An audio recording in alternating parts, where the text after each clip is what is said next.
और इन्हीं मनो शत्रुपा की मझली बेटी का नाम है देवहूति।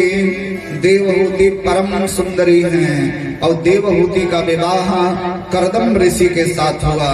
ये वही कर्दम ऋषि हैं जो पहले विवाह नहीं करना चाहते थे। परम सुंदरी देवहूति का विवाह कर्दम महात्मा के साथ हुआ। दिव्य 9 बेटियां भाई कर्दम और देवहूति के यहाँ 9 बेटियों ने जन्म लिया। सबसे बड़ी बेटी का नाम है कला। हाँ कला। और कला का विवाह मरीच ऋषि के साथ हुआ। एक और बेटी भाई लोपामुद्रा। लोपामुद्रा का विवाह अगस्त ऋषि के साथ हुआ। एक और बेटी भाई अरुंधति। अरुंधति का विवाह वशिष्ठ ऋषि के साथ हुआ। एक और बेटी भाई जिसका नाम है अनुसुईया और अनुसुईया का विवाह अत्रि महात्मा के साथ हुआ। ऐसे दिव्य दिव्य 9 बेटियां जन्म ली और 9 ऋषियों के साथ में विवाह हुआ। पूरी सृष्टि का काम आगे बढ़ने लगा। हम सब उन्हीं ऋषियों की संतान हैं। 9 बेटियों के बाद तब कर्दम और देवहूति के यहाँ कपिल का जन्म हुआ। कपिल साक्षात भगवान के अवतार थे।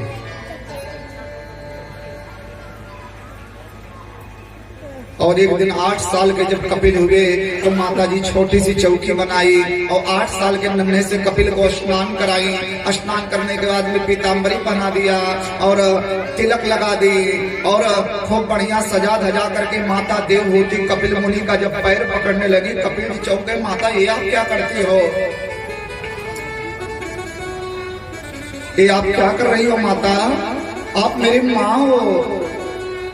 भला माँ अपने बेटे का पैर छुए ये अनुचित है माता। उल्टी गंगा मत बहाओ। तब माता देवहूति रोने लगी।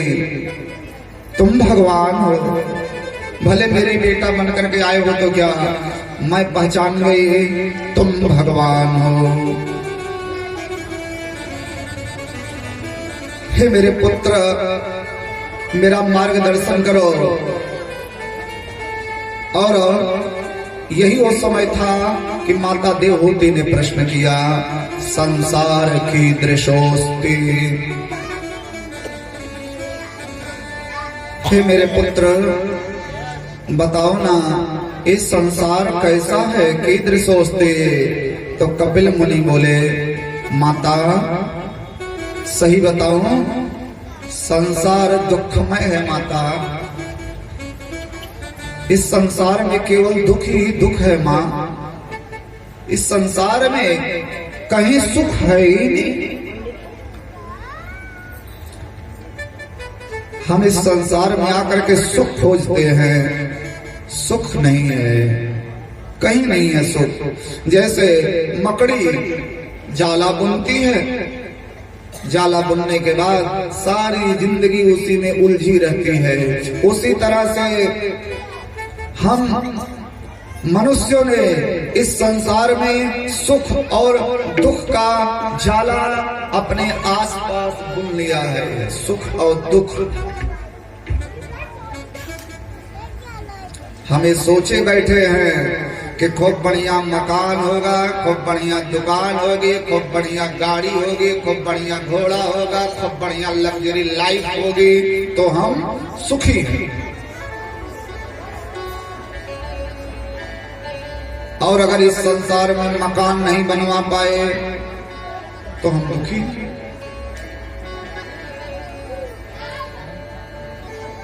अपने मन में ही सुख और दुख दोनों हमने सोचा है मां।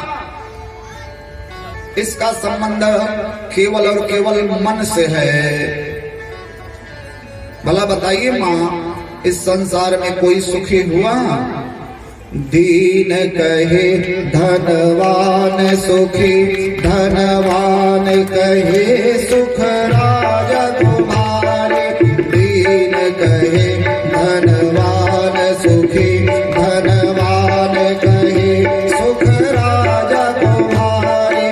राजा कहे महाराजा सुखी, महाराजा कहे सुख इंद्र तुम्हारे।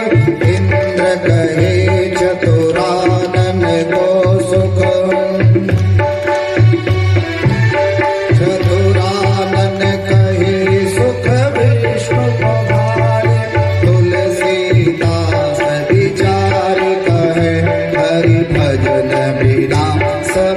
जीव दुखारे। तुलसीदास विचार कहे हरि भजन बिना सब जीव दुखारे।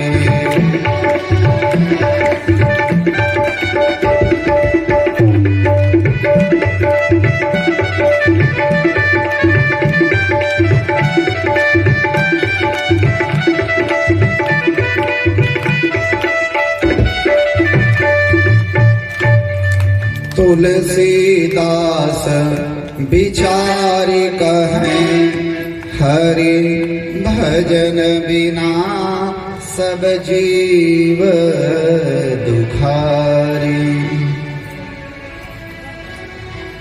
कपिल मुनि कहते माता, इस संसार में किसी को सुख नहीं है। यह तन है एक जर्जर नैया, केवल है हरि नाम खेवैया। केवल है हरि नाम खेवैया। माता देवहूति ने कहा, बेटा ये बताओ बंधन किसका होता है, आत्मा का होता है कि मन का होता है? कपिल मुनि बोले, नाना माता, आत्मा के बंधन के बारे में भी सोचना अपराध है। बंधन तो मन का होता है। अगर हमारा मन विषयों में बंधा हुआ है तो हम बंधे हैं, और अगर हमारा मन विषयों से छूट गया तो हो गई हमारी मुक्ति। मन के हारे हार है, मन के जीते जीत। मन के हारे हार है, मन के जीते जीत।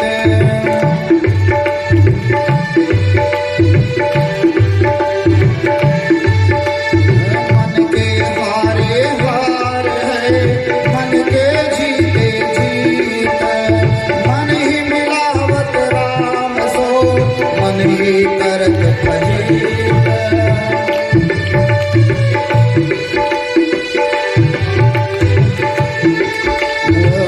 मिलावत राम सो, मन ही करत फजीत।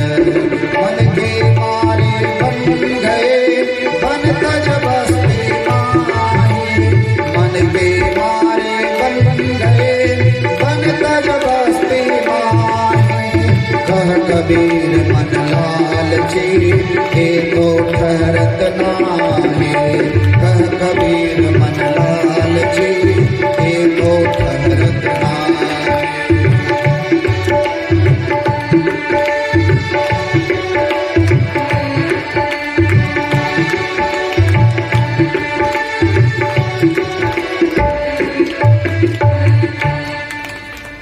कह कबीर मन लालची, ये तो ठहरत नाही।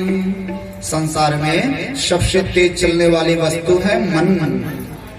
मन एव मनुष्याणाम कारणं बंध मोक्षयोः।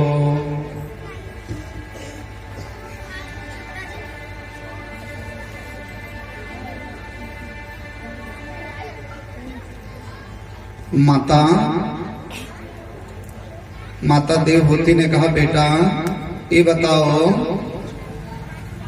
कि मन को बस में कैसे किया जाए। ये मन बड़ा चंचल है, मन को बस में कैसे किया जाए। और सबसे खतरनाक तो है ये इंद्रियां। ये जो हमारी इंद्रियां है ना, इंद्रियां, 10 इंद्रियां, ये बड़ी खतरनाक है। सबसे खतरनाक है आंख। आंख कहती है बढ़िया बढ़िया नजारा देखेंगे।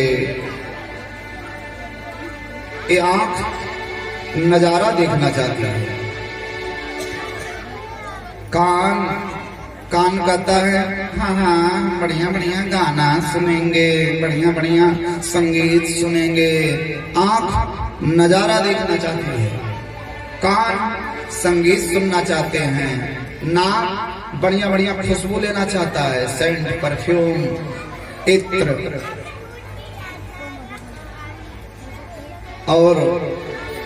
जीभ जीभ कहती है बढ़िया बढ़िया पकौड़ी खाएंगे, बढ़िया बढ़िया समोसा खाएंगे, छोला खाएंगे, जलेबी खाएंगे। अब तो नए जमाने के जो भक्त हुए एडवांस भक्त तो कहते हैं नहीं पिज्जा खाएंगे, हम तो बर्गर खाएंगे, हम तो मोमोज खाएंगे।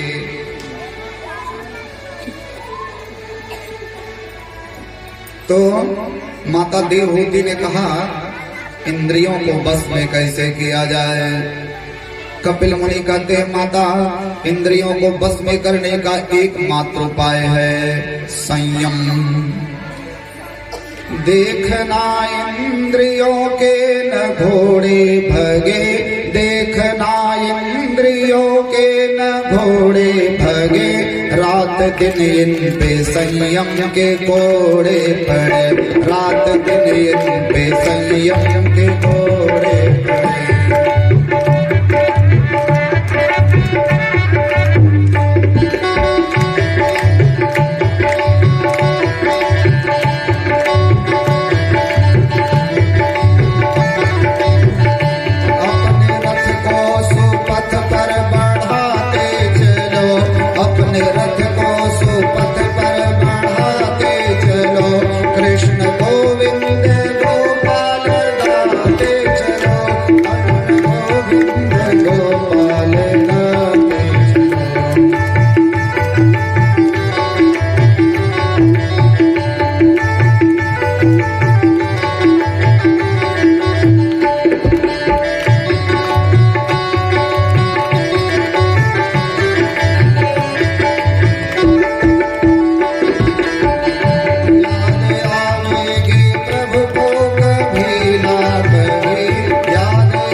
कृष्ण गोविंद गोपाल गाते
केवल संयम, संयम से ही इंद्रियों को बस में किया जा सकता है माता।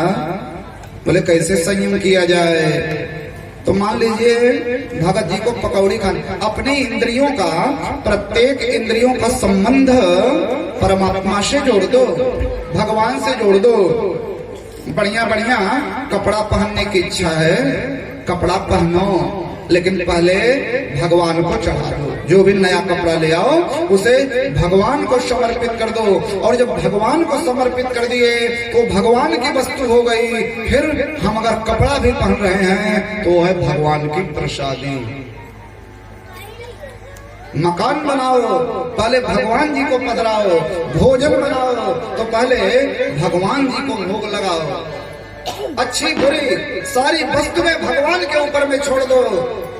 अच्छा हो या बुरा हो, परदास हूं तुम्हारा। पकौड़ी खाने की इच्छा है, भगवान को समर्पित करो। जीभ की वस्तु जीभ को मिली, लेकिन परमात्मा से संबंध जोड़ करके मिली। भगवान को भोग लगा करके जो भी चीज पाई जाएगी वो प्रसादी हो जाएगी। इसलिए वैष्णव अपने लिए भोजन नहीं बनाते हैं, वो भगवान के लिए प्रसादी बनाते हैं। किसी भी मंदिर में आप जाइए, यहाँ हम लोग घर में रहते हैं तो कहते हैं बगैर लहसुन प्याज के कैसा स्वाद आएगा। किसी भी मंदिर में आप जाइए और सादा दाल चावल भी आप खाएंगे तो कहेंगे भैया इतना बढ़िया स्वाद,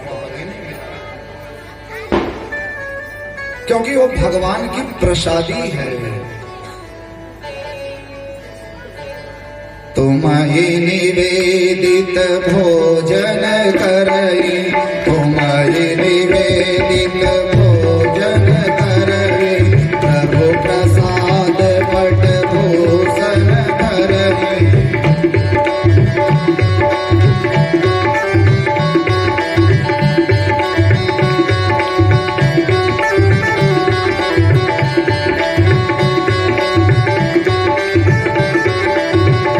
प्रसाद पट भूषण धर,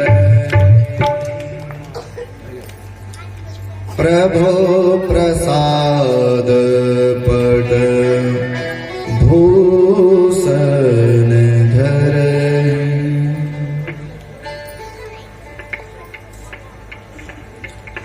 प्रभु प्रसाद पट भूषण धर।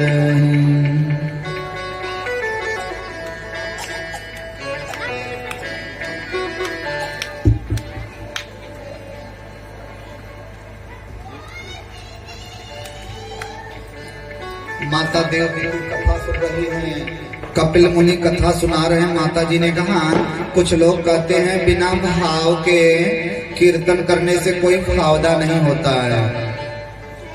भाव आवे तब माला जपो। कपिल मुनि कहते ना ना ना माता, ऐसा सोचेंगे तब तो सारी जिंदगी माला का जाप ही नहीं हो पाएगा। अब आप सोचो भाव आएगा तो कीर्तन करेंगे, न कभी भाव आएगा और न कीर्तन हो पाएगा। भाव कुभाव अलख आलस हो, भाव कुभाव अलख आलस हो, नाम जपत मंगल दिसि दस हो।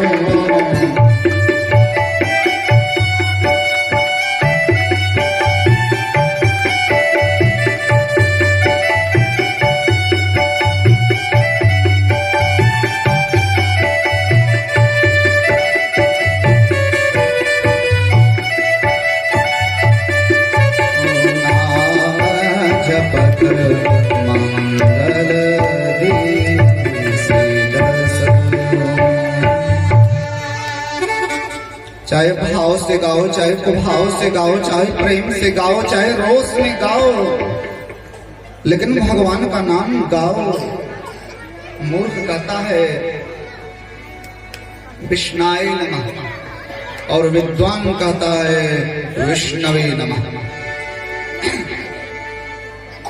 लेकिन अगर भाव शुद्ध होना तो मेरे भगवान यहाँ मुंह की भाषा नहीं समझते हैं, भगवान दिल की भाषा समझते हैं, दिल की भाषा। अगर दिल सच्चा हो ना तो भगवान समझ जाते हैं। चाहे भाव से गाओ, चाहे कुभाव से गाओ। एक जगह कथा हो रही थी, एक माता जी आगे बैठ गई कथा सुनने के लिए।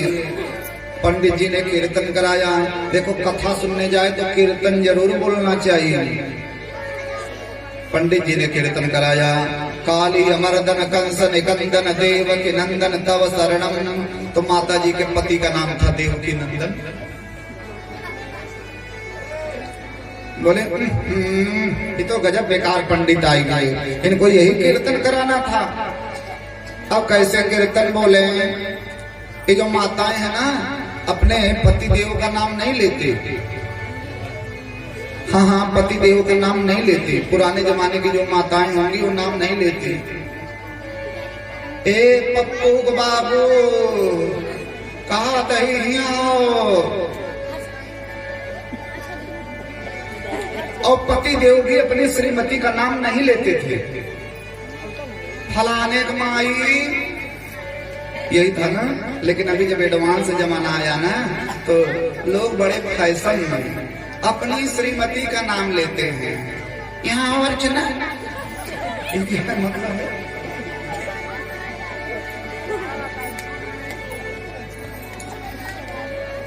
अब पति पति रह कहां गए? पति माने होता है रक्षक।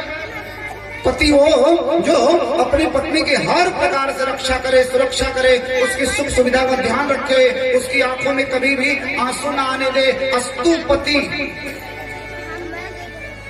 अब तो ये देवियां फंक्शन में जाएंगी, कहीं पार्टी में जाएंगी, ये कौन है? तो कहेंगे हमारे हस्बैंड हैं। अब तो पति हस्बैंड हो गए। तो माता जी बेचारी भगत आदमी थी, बैठी कथा सुनने के लिए। अब व्यास जी ने कहा देवकी नंदन तव शरणम। अच्छा, पुराने जमाने के जितने नाम थे वो भगवान से मिलते जुलते हुए नाम भी लोग रखते थे। पुराने जमाने के जितने नाम देख लीजिए, राम जी आमर, राम खिलामर, राम उजागर, राम नहीं हो रहे, राम दवड़, राम लवड़, राम दीन, राम प्रसाद, राम बदर, राम नयन, राम लखन, राम सूरज। यही सब नाम भगवान के नाम से मिलता जुलता हुआ नाम। सीता देवी, गीता देवी, फूलमती, राम रति, मालती देवी, यही सब नाम पुराने जमाने में थे।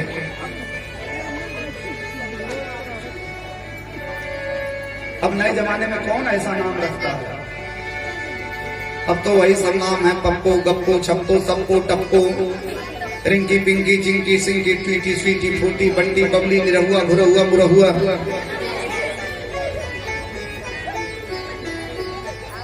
भरा ऐसे नामों से क्या कल्याण होना है? नाम रखना है तो भगवान के नाम से मिलता जुलता हुआ नाम रखा जाए।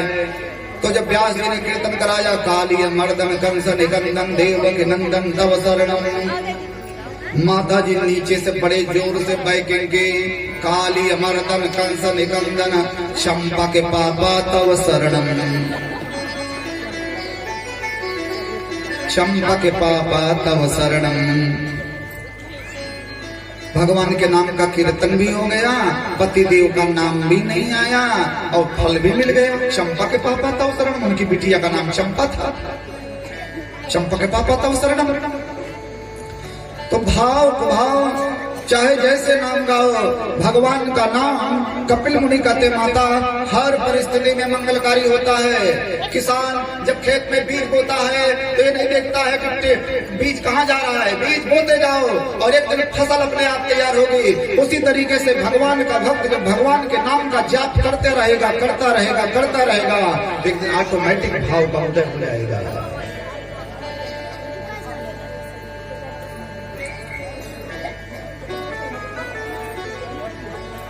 कपिल मुनि कहते हैं माता मैं कण कण में विराजमान हूँ सृष्टि का। और यहीं पर कपिल मुनि का भगवत को दर्शित हो गया। माता मैं सृष्टि के एक एक कण में विराजमान हूँ। माँ सृष्टि का कोई ऐसा जर्रा नहीं, सृष्टि का कोई ऐसा कोना नहीं जहाँ मैं नहीं। लेकर मणि का चक्कर आया पुत खाने में कौन, तू अगर एक दाने में है तो दाने दाने में है कौन, तू अगर बस्ती में है वीरानों में है कौन, तू अगर समा में है तो परवानों में है कौन। मैं कण कण में विराजमान हूँ और कण कण में विराजमान मुझ परमात्मा को जिसने सब में नहीं देखा, उसकी मूर्ति पूजा तो वैसे ही हो गई जैसे राख में किया गया हवन।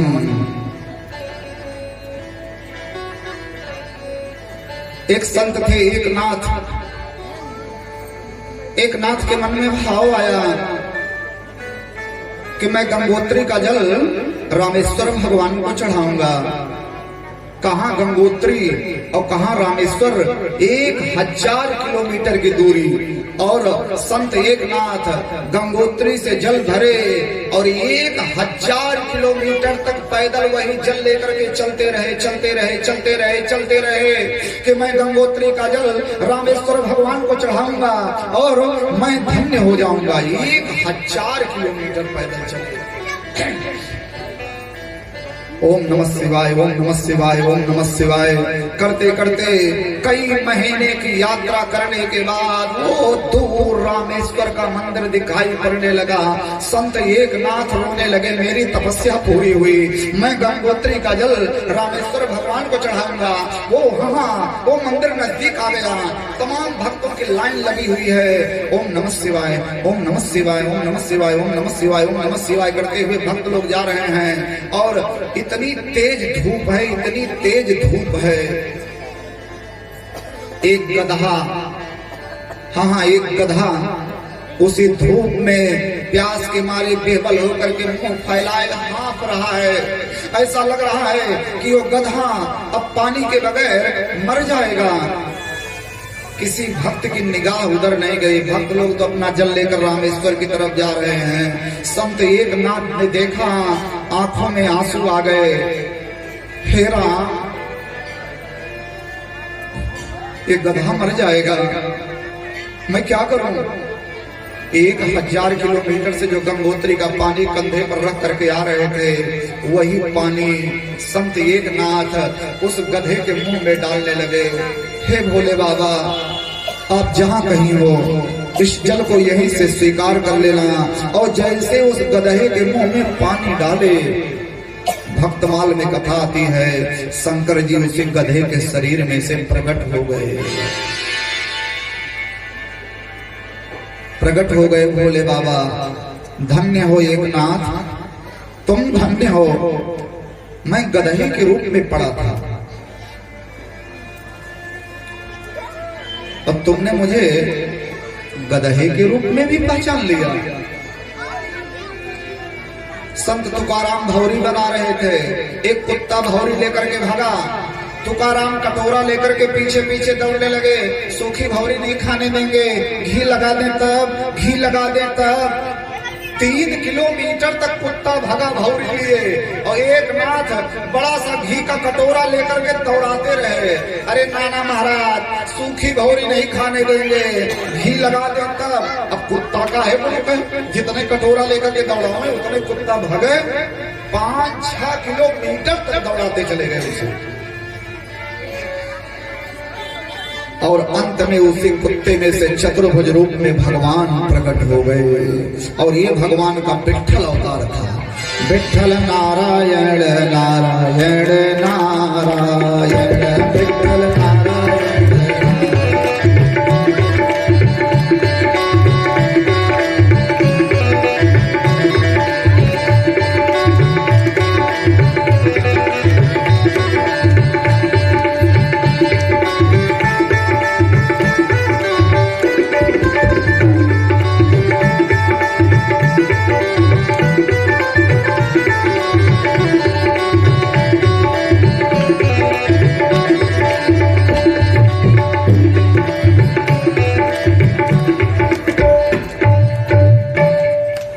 कपिल मुनि कहते हैं, सुनो माता, ये जीव कई जन्मों से भगवान को भूला हुआ है। मैं तुम्हें सुनाता हूँ माता, सुनो।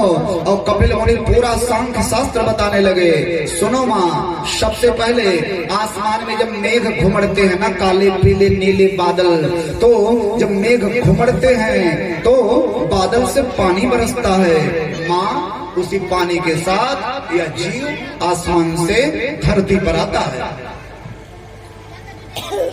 काले पीले नीले घुमड़ते बादलों के साथ जब वर्षा होती है तो नहीं, बारिश के पानी के साथ ये जीव पृथ्वी पर आता है माँ। और सबसे पहले ये जीव अन्न में प्रवेश करता है और अन्न के द्वारा ये जीव माता और पिता के शरीर में प्रवेश करता है। और माता पिता के द्वारा यह जीव माँ के गर्भ में आता है। और यह जीव जब माँ के गर्भ में आता है, जब यह पहले दिन का होता है, तब यह बुदबुदाकार होता है। धीरे धीरे धीरे धीरे जब 15 दिन का होता है, तब यह थोड़ा कड़ा होना शुरू होता है। 1 महीने का जब होता है, तब यह बेर की तरह हो जाता है। 3 महीने का जब यह जीव होता है, तब इसके सिर का निर्माण होता है। धीरे धीरे जब 1 महीने का होता है, तो इस जीव के संपूर्ण शरीर का निर्माण हो जाता है। माता अगर स्त्री है तो माँ के बाईं कुक्षी में रहेगा, और अगर पुरुष है तो माँ के दाहिनी कुक्षी में रहेगा। और सुनो माता, इस जीव को माँ के गर्भ में इतना कष्ट होता है, इतना कष्ट होता है, इतना कष्ट होता है कि क्या बताऊं।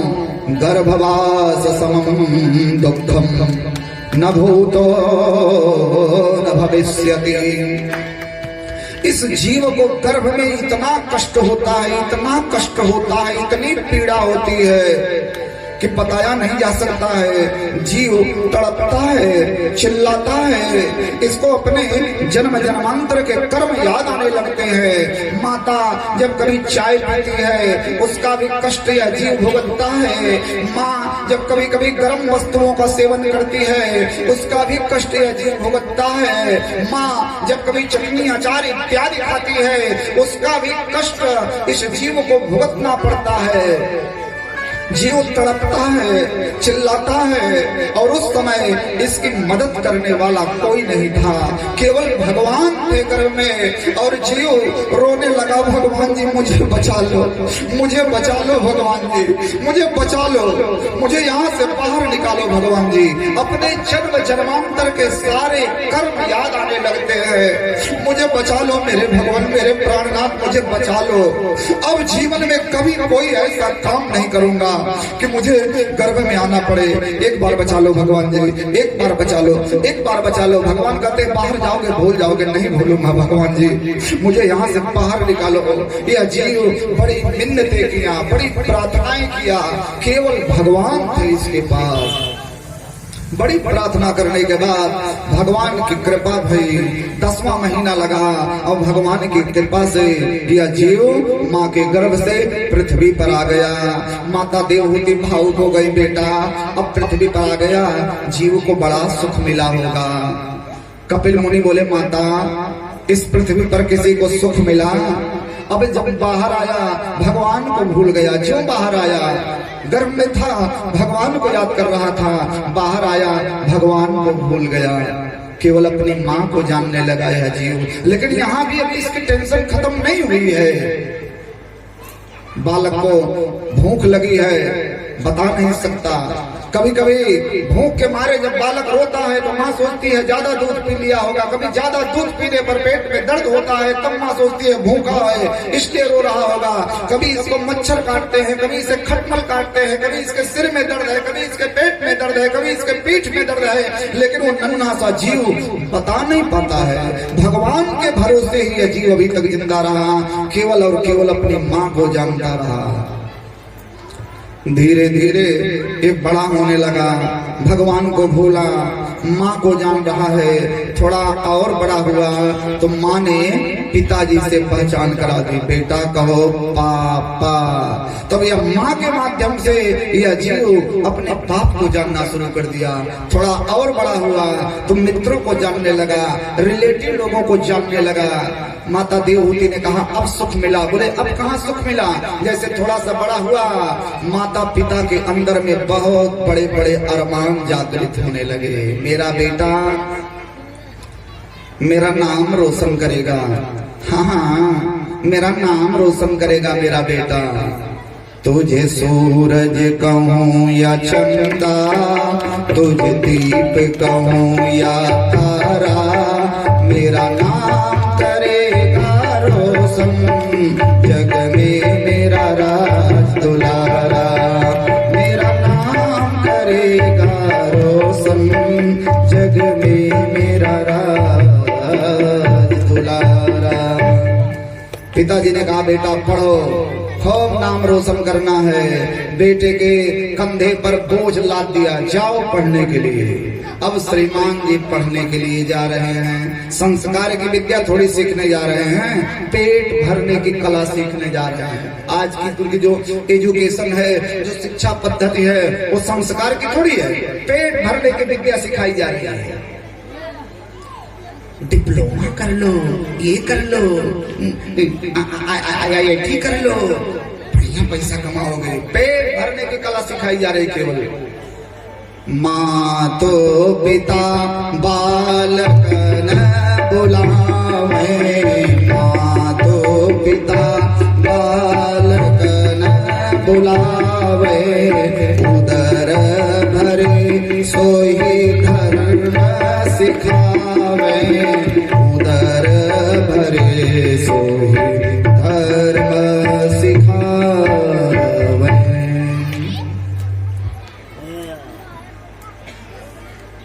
बहुत मेहनत से पढ़ाई की। मास्टर जी ने कहा पढ़ो, एफ फॉर एप्पल, एप्पल माने सेब, बॉय माने लड़का, कैट माने बिल्ली, एलिफेंट माने हाथी, नेस्ट माने घोंसला, मैंगो माने आम, लायन माने शेर, क्वीन माने रानी।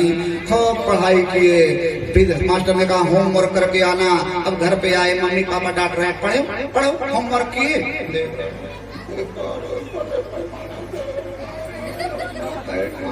बड़ी टेंशन रही स्कूल में, मास्टर की टेंशन, घर में मम्मी पापा की टेंशन, वहां से पढ़ कर जाओ, यहाँ ट्यूशन कर लो, यहाँ कोचिंग कर लो। बड़ी टेंशन करके, बड़ी मेहनत करके पढ़ाई किया, एजुकेशन किया, खूब संघर्ष किया। पढ़ते पढ़ते पढ़ते पढ़ते पढ़ते पढ़ते पढ़ते पढ़ते पढ़ते पढ़ते ओ देखो, ओ जब नन्हा सा बच्चा कल माँ के गर्भ में रो रहा था, भगवान जी मुझे बचा लो, साहब हो गया। परीक्षा को क्वालिफाई किया, साहब बन गए, IAS हो गए, PCS हो गए, डॉक्टर हो गए, इंजीनियर हो गए, बहुत बड़े साहब हो गए। अब समाज वाले आने लगे, भैया फलाने के एक बेटवा बा, बड़ा नाम रोशन कई दिए, 20 बीघा खेत बा, बाबू पोस्ट मास्टर रहे, बेटौना अधिकारी हो गया बा, बिटिया अपन राज करे, राज, चलो वहीं ब्याह किया जाए। माता पिता ने मिलकर के रिश्ता तय कर दिया।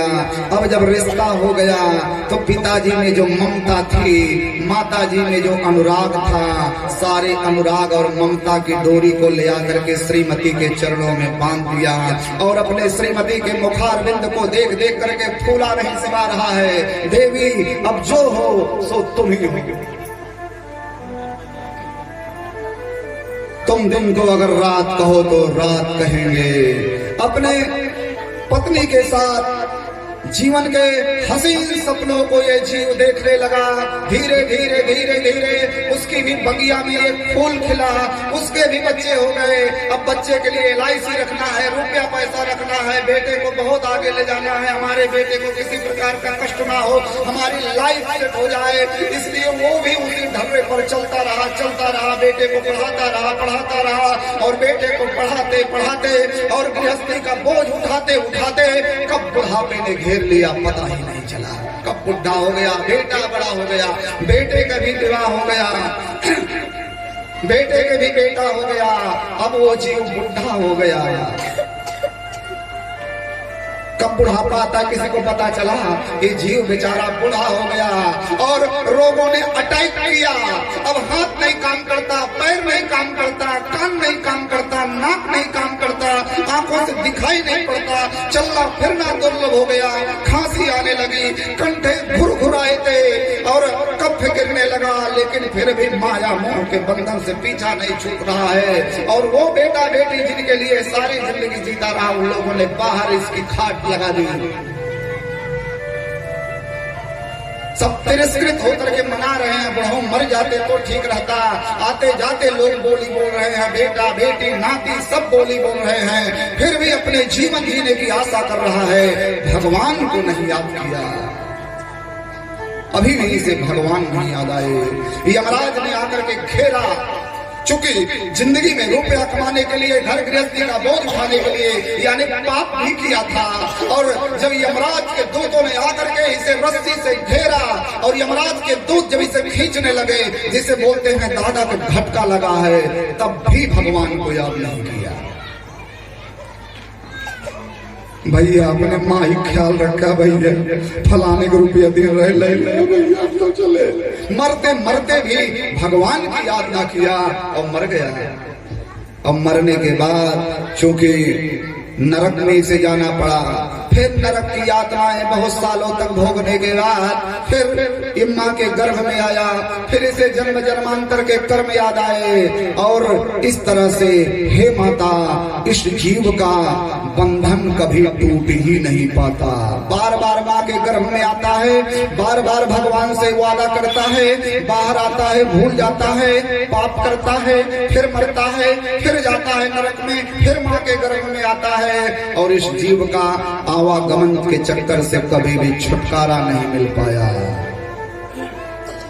पुनरपि जननम पुनरपि मरणम पुनरपि जठरे शयनम पुनरपि जननम पुनरपि मरणम पुनरपि जननी जठरे शयनम भज गोविंदम भज गोविंदम गोविंदम भज मूढ़मते।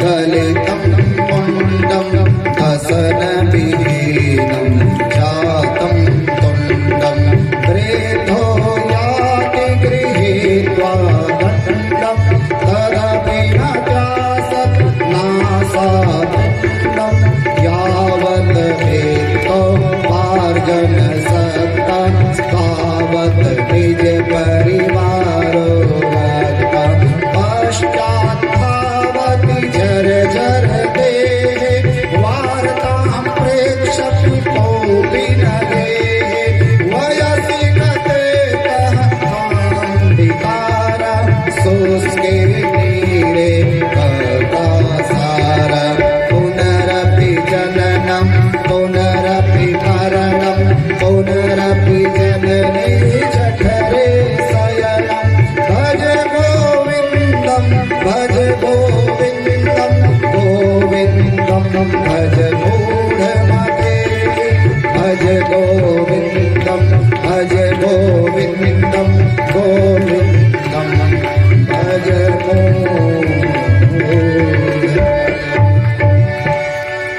कपिल माता देवहूति को सांख्य की ऐसी कथा सुनाते गए और श्री सुखदेव कहते हैं, हे राजा परीक्षित, कथा सुनते सुनते सुनते सुनते माता जी भक्ति की 10वीं अवस्था में पहुंच गई और माता देवहूति का पूरा शरीर पानी बन करके बहने लगा।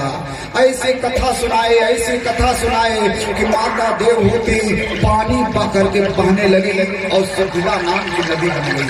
वो कथा सुनाई कि रोते रोते रोते रोते माता देवहूति नदी बन गई, सिद्धिदा नदी बन गई। कपिल मुनि ने माता देवहूति को प्रणाम किया और चले गए गंगा सागर क्षेत्र। आप जब जाएंगे दर्शन करने 4 धाम, वहीं कपिल मुनि का आश्रम है, वहीं सिद्धिदा नदी है, वहीं सिद्धाश्रम क्षेत्र है, वहीं गंगा सागर है। जिस गंगा सागर के बारे में कहा जाता है, सब तीर्थ है बार बार गंगा सागर एक बार, सब तीर्थ है बार बार गंगा सागर एक बार, सब तीर्थ है बार बार गंगा सागर एक बार।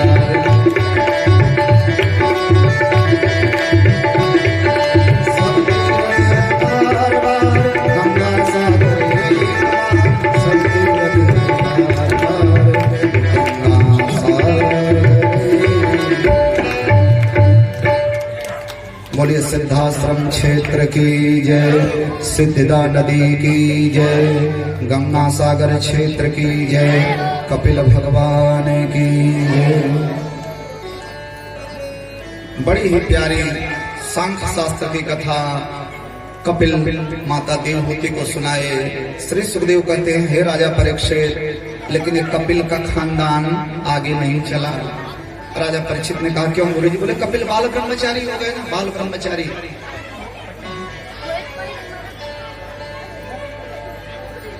अब मनु जी के दोनों बेटों की वंशावली, ये तो आदि मनु के 3 बेटियों की वंशावली। अब दोनों बेटों की वंशावली से पहले हम लोग मीठा मीठा थापक थुआ प्यारा सा भजन बड़े बड़े कलाकारों के द्वारा सुन लें, क्योंकि सांख्य कथा सुन करके इमोशनल हो गए हम लोग। तो थापक थुआ भजन 5 मिनट का बढ़िया से। ना राम नाम लीलो, ना कृष्ण नाम लीलो, ना हरि को नाम लीलो, तन भरी जवानी में तू डूब के मर जाए।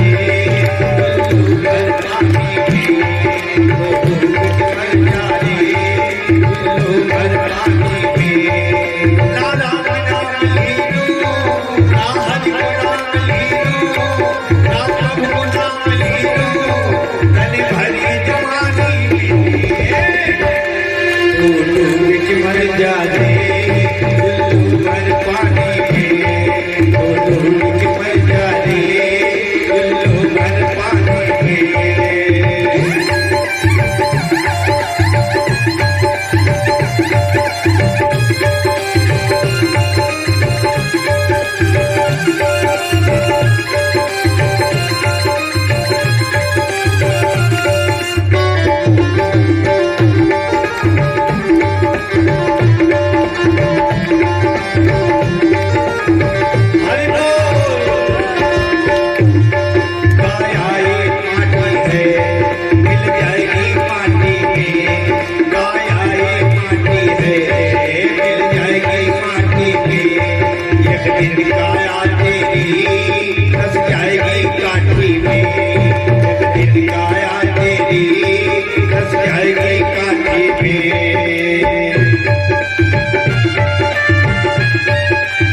मर जाने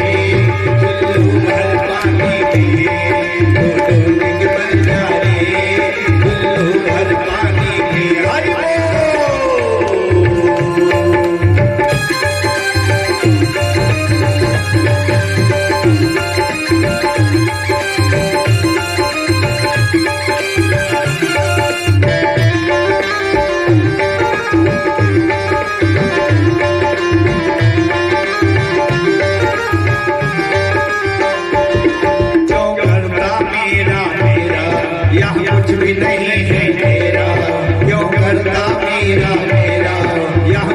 नहीं है तेरा, एक दिन होगा भैया तेरा घर घर पे डेरा।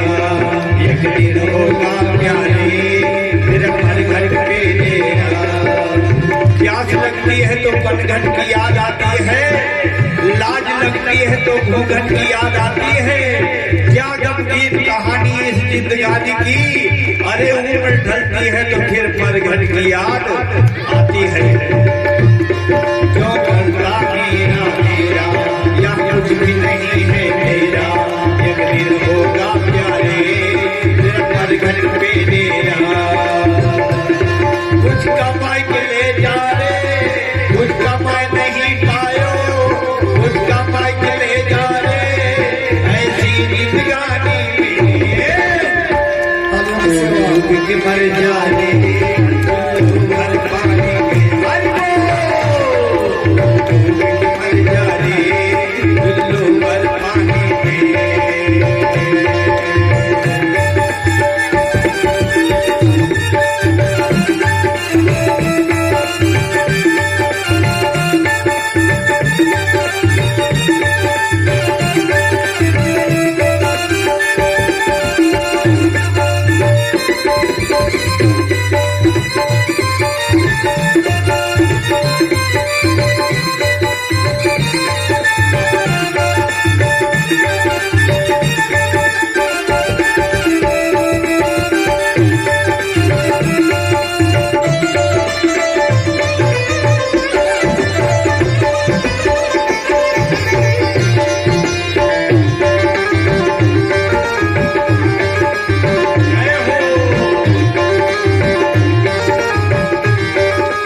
मर जा रे उल्लू भर पानी पिए ढोलक मर जा रे उल्लू भर पानी पिए या राम नाम लीनो या हरि को नाम लीनो या प्रभु को नाम लीनो जज भरी जवानी लिए ढोलक मर जा रे उल्लू भर पानी पिए ढोलक मर जा रे उल्लू भर पानी